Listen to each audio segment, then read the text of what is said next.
Yes, sir. Tell me three things which you have liked in the policy and one which you don't like and you think it is unnecessary. Okay. Sir, in new education policy, one thing which I liked very much was the importance of vernacular language or the mother tongue. So, teaching the students of class 5th or 4th in their own mother tongue, this is one initiative of the new education policy which I liked. Other would be, sir, the system which is changed from 10 plus 2 to 5 plus 3 plus 3 plus 4.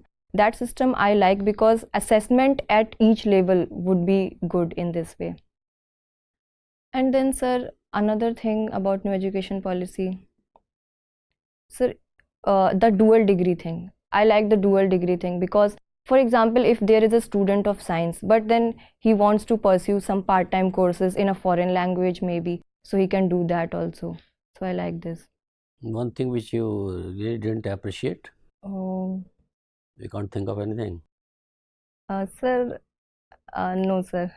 What is your reaction to the foreign universities setting up their campuses in our country?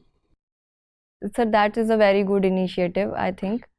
There is criteria also that the university should be in top 500 ranking, only then it can establish its campuses in India. Suppose if once these universities set up their campuses in India, don't you think that these universities will come in direct competition with our own universities? Sir, competition is always good. Always good. To what could be a flip side of it, disadvantage of it?